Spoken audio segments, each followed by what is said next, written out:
mais uma pesquisa a respeito do que pensa o brasileiro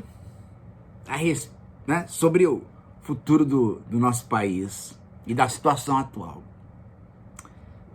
E ela tem muito a ver com o vídeo anterior sobre essas pesquisas, só que agora é a respeito só do empresariado.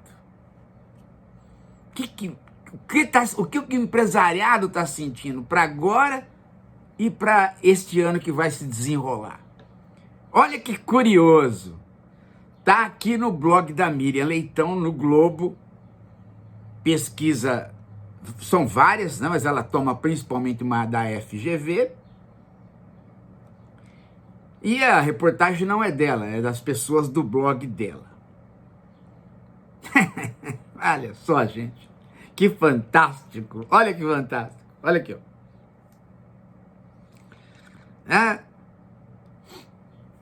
FGV IBRE, Índice de Confiança Empresarial. A confiança do empresariado brasileiro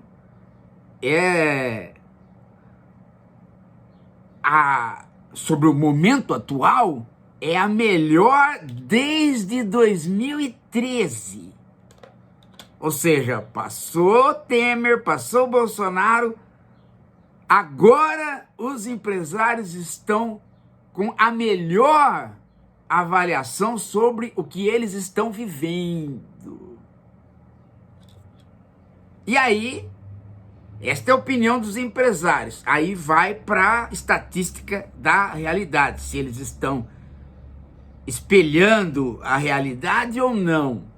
Então vai lá, vamos lá, né? Para a realidade, né? Olha aqui.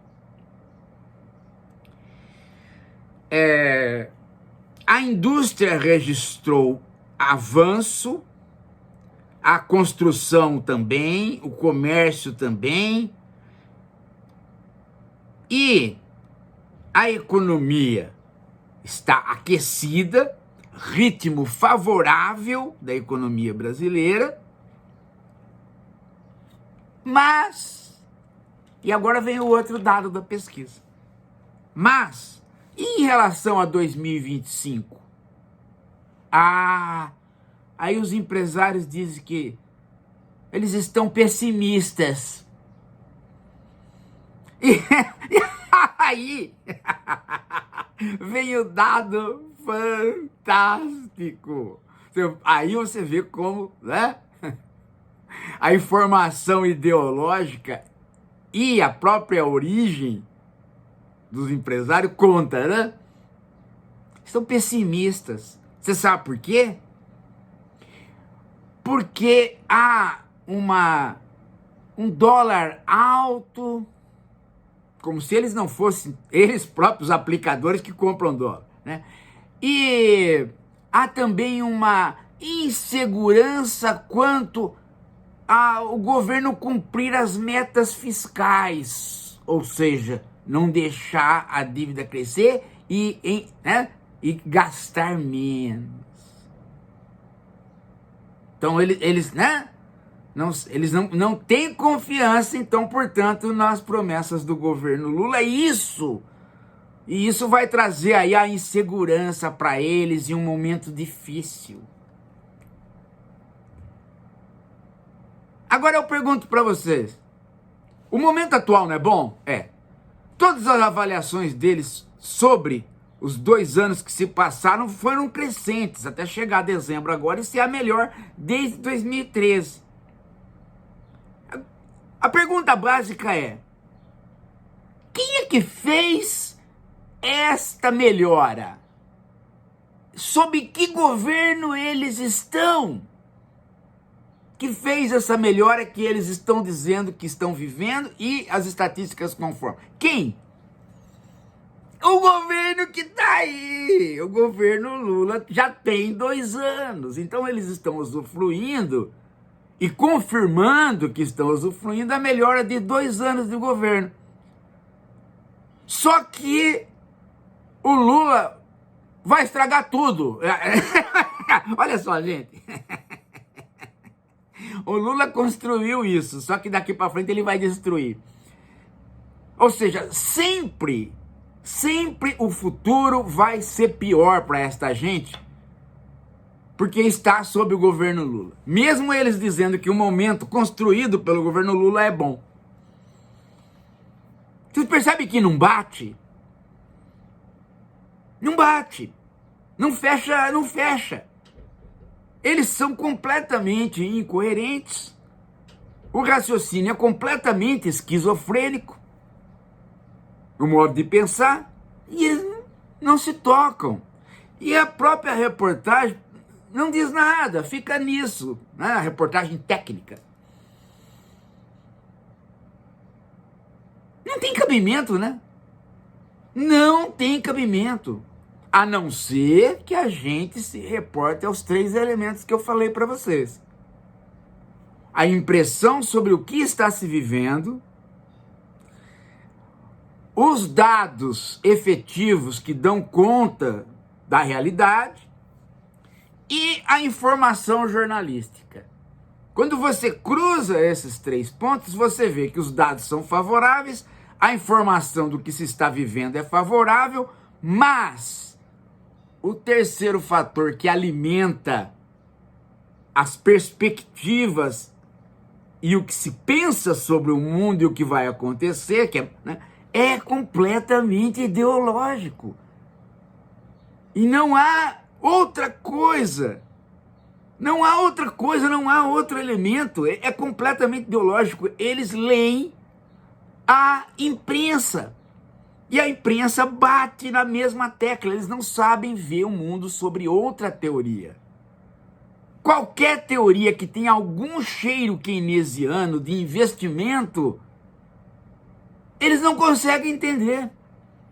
Criou-se uma classe empresarial no Brasil completamente diferente, que não consegue perceber que há possibilidades de fazer uma política que não seja completamente neoliberal.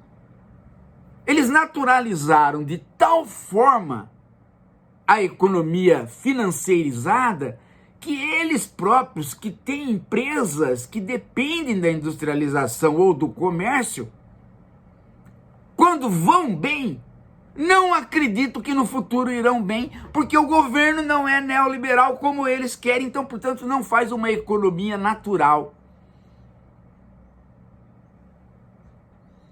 Nós estamos sob tal hegemonia do pensamento liberal ou neoliberal dentro da imprensa e dentro da formação dos CEOs e dentro da formação da cabeça dos empresários, que eles não conseguem ler nenhum dado real, nem mesmo ler os seus próprios sentimentos sobre os dados reais.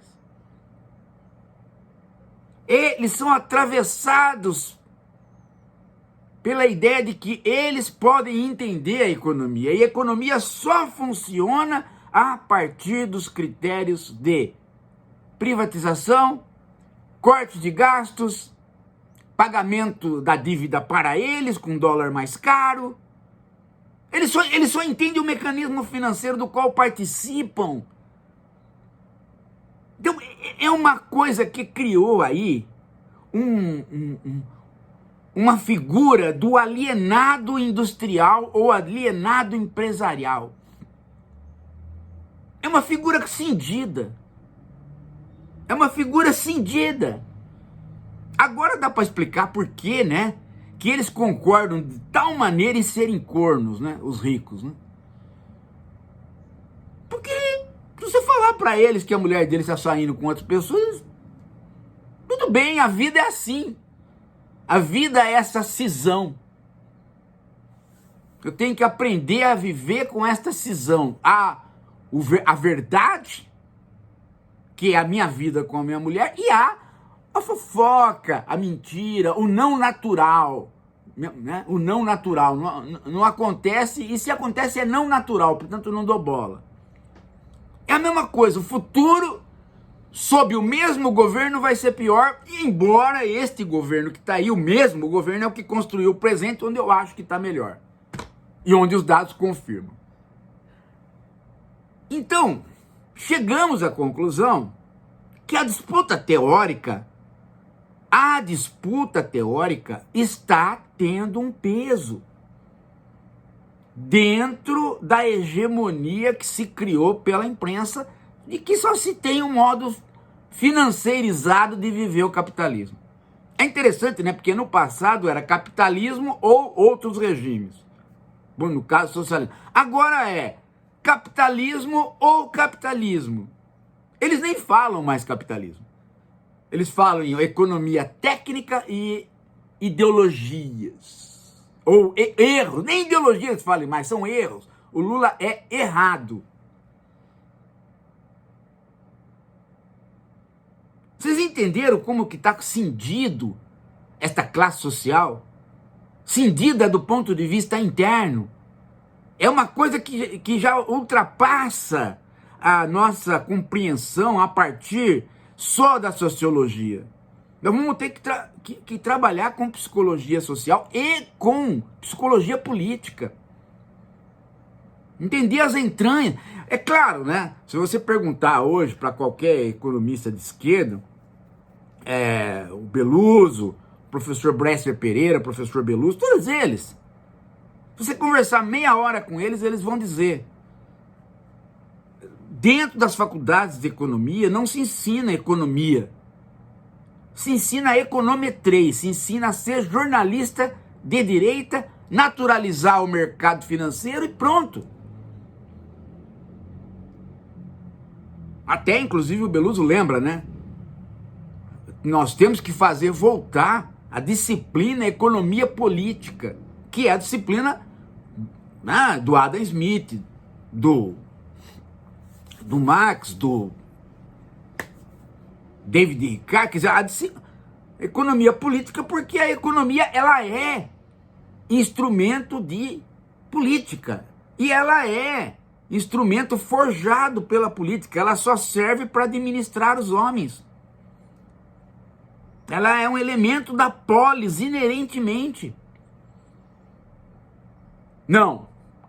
Criaram aí um monte de gente sair da faculdade de economia que não sabe história da economia, que não sabe porcaria nenhuma e só sabe repetir a molecada do mercado.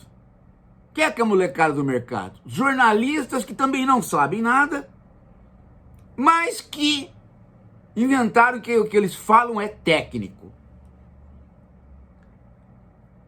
Por que o Lula não vai cumprir com metas fiscais? Se no primeiro e segundo ano, se os 2 primeiros anos de governo dele, ele cumpriu com metas fiscais diferente de todos os outros que o criticavam. Por que ele iria fazer diferente agora? Agora ele iria fazer explodir o mundo. Os cortes indicam que ele está querendo uma compatibilidade com o mercado. Os cortes são profundos, inclusive cortes que uma boa parcela da esquerda está engolindo em prol do próprio Lula e do Haddad, porque é corte que vai afetar o Brasil. Aliás, se a esquerda tivesse hoje maior número de deputados a própria esquerda se revoltaria contra esses cortes. A esquerda não está se revoltando porque ela está dando para o Lula sobrevida, dado que ela é minoria na Câmara, então ela tem que apoiar o governo naquilo que o governo consegue de maioria, senão ela não faz nada. Então ela está espremida. Mas o próprio PT estaria reclamando dos cortes, se fosse em outra época, de tão profundo que eles são. Então dizer que o Lula não está favorecendo a economia do ponto de vista do empresariado é mentira. O sentimento deles mostra isso na pesquisa. A hora que vai falar do futuro, não, vai piorar. Vai piorar porque vai trocar de governo, né? Não, vai piorar porque vai continuar o mesmo governo e esse governo, ele quer gastar com projetos sociais, ele não vai honrar, não vai arrecadar. Quer dizer, bom, Não vai arrecadar? Bom, então volta ao problema, né? Então eles, empresários, deveriam colaborar com a reforma tributária. Eles não colaboram, eles não querem pagar imposto. Eles querem trabalhar dentro do esquema que o professor Dalbor denuncia. Evasão de divisa, né? Participar das transnacionais e pôr o escritório da companhia para fazer a contabilidade fora do país, de modo que a companhia parece ser que ela tem que pagar imposto em outro lugar, onde ela não paga. Né?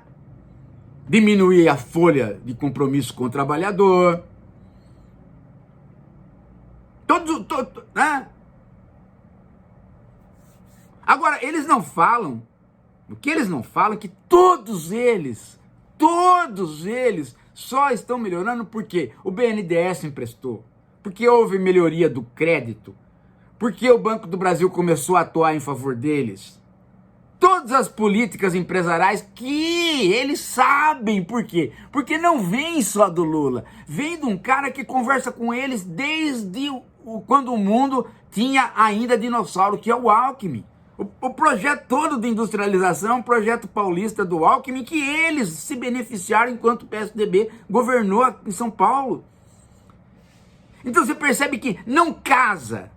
A implicância não é só com o Lula, é uma implicância com o Lula, mas é também uma ideia de que aquilo que o Lula faz é errado porque não transparece como natural para eles. Natural é o capitalismo. Qual? Aquele que explorava o trabalhador? Não. Eles nem sabem mais da existência desse capitalismo que explorava o trabalhador e tirava lucro. Eles nem sabem mais isso. Eles entraram no fetiche total dos juros. Dinheiro gera dinheiro. Garotinho, filho de empresário, filho de classe média, ele fala em aplicações. Ele acha realmente, mas de onde vem esse dinheiro? Não tem um trabalho gerando? Não tem não. Tem não. O dinheiro entra no banco, o banco empresta mais do que ele tem de fundo. Empresta um dinheiro que, né? Ele empresta o seu dinheiro para você, te cobra juro. Só que esse dinheiro que ele empresta de você, você vai fazer o que com ele? Você devolve para a própria aplicação dele. E aí a máquina financeira começa a girar. Você ganha um juro, você devolve comprando um título dele, um papel, ou uma dívida pública ou privada. Você vai participando disso e você fala assim, nossa, que legal, meu dinheiro está rendendo. Tem até umas propagandas que falam, faça com que o dinheiro trabalhe por você. O dinheiro levanta às 6 da manhã, né? Para trabalhar por você. Ele não vai te levantar às 6 da manhã. Na verdade, ele não dorme nunca. Por quê? Porque ele tá sempre funcionando numa maquinaria que é a maquinaria da aplicação contínua. Eu pergunto para você, os grandes ricos não são os aplicadores? Eles têm empresa de aplicação. E eles têm empresa de aplicação para outros ricos e para a própria classe média que faz a aplicaçãozinha do banco. Isso não vai dar certo, gente. Isso não vai dar certo. Esta maneira de gerar economia, de organizar a economia, é o fim da própria economia. Isso não vai funcionar.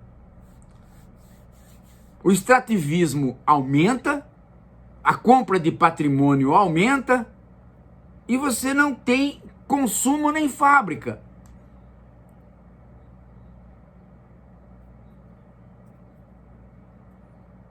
Faz 30 anos que a Ford não ganha um centavo com o carro que ela faz. Tudo que ela ganha é do financiamento que ela faz para o cara que vai comprar o carro. É isso que dá o dinheiro. Todas elas, as próprias empresas se transformaram em financiadoras ou desapareceram.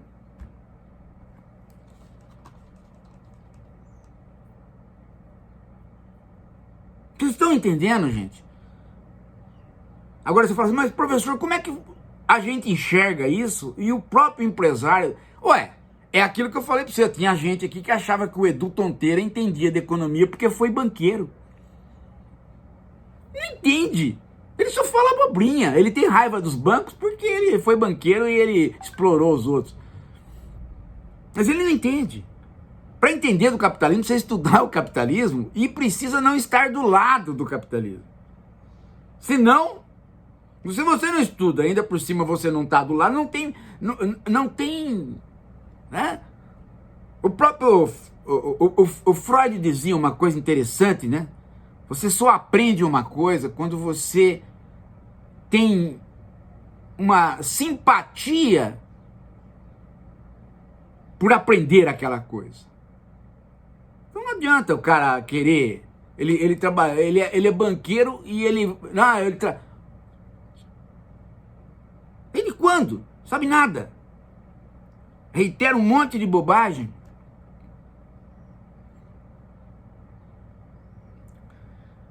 A pesquisa de hoje coaduna com a outra. A cisão na população brasileira entre o que ela está vendo, o que ela sente e o que ela é, o que ela projeta que vai ser o futuro por conta de informações ideológicas, esta cisão se estabelece ainda mais dentro dos empresários. Tá aí, ó. Não sou eu que estou falando. Não sou eu que estou falando. São os dados colhidos pela Miriam Leitão. É isso. Sobre o que fazer, que o governo tem que fazer. Bom, eu já expliquei. Isso aí, qualquer um que está na política sabe. O governo tem que fazer uma política para baixar a inflação e aí tem que fazer uma política de alimentos. O que implica uma política de reforma agrária. Não é só mexer no tributo. É a questão dos alimentos. Para baixar preço, vocês têm que ter alimento em estoque. Estoques reguladores. Essa política não está feita no Brasil mais. Esse é um dado. O outro dado é a comunicação do governo. Está péssima. Está péssima e não vai melhorar, porque contratar marqueteiro não é solução. A solução é cada ministro começar a ser governo, que eles querem só usufruir do ministério e garantir um pouco de voto para o Lula no Congresso, mas eles não assumem ser governo, continuam dentro do bolsonarismo. Não, o cara tem que vender o peixe dele. Ele tem que falar, ó, o meu ministério está fazendo isso. Eu quero uma entrevista coletiva, eu que estou chamando. Eu quero aparecer. Não, tá todo mundo trabalhando como se não fosse político. Todo mundo é do governo Lula, mas ninguém fala do governo. Os caras não chegam na TV e falam, oh, não, eu quero falar. Eu quero mostrar o que eu estou fazendo. Não, por incrível que pareça, os ministros estão todos eles escondidos. Você não sabe nem quem são.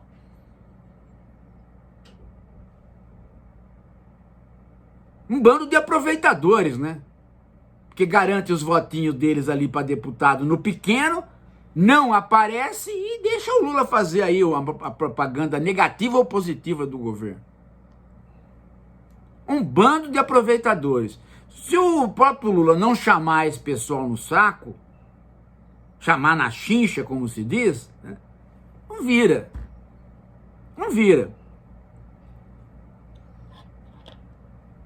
Vocês já viram algum ministro ir para televisão? No passado todo ministro ia, agora só vai o Haddad, e olhe lá. O cara tem que ir, o cara é ministro da Agricultura, chama, não, eu estou fazendo isso, está melhorando aqui, ali. O cara tem que vender. Tá dando certo. Se não tivesse dando certo, né? Agora, eu sei que tem ministério que não dá para falar nada, né? Já tá completamente apagado, é até bom que não fale. Mas tem ministério que tá fazendo. Até porque se não fizesse em conjunto, né? A própria Tebet aparece pouco.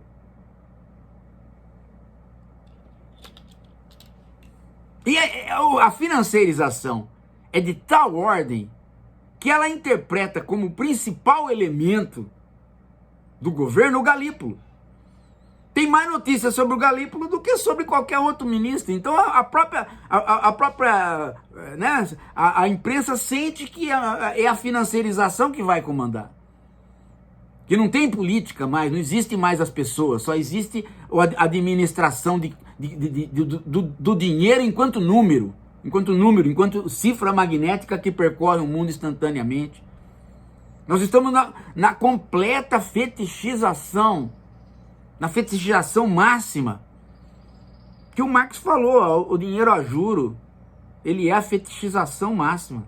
Ele é o fetiche máximo. E nós chegamos nisso. Chegamos numa sociedade completamente fetichizada. Fetichizado significa coisas mortas adquiriram vidas, né? Um número adquiriu vida, poder, num grau assustador, né?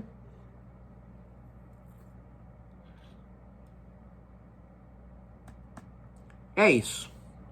Daqui a pouco a gente volta.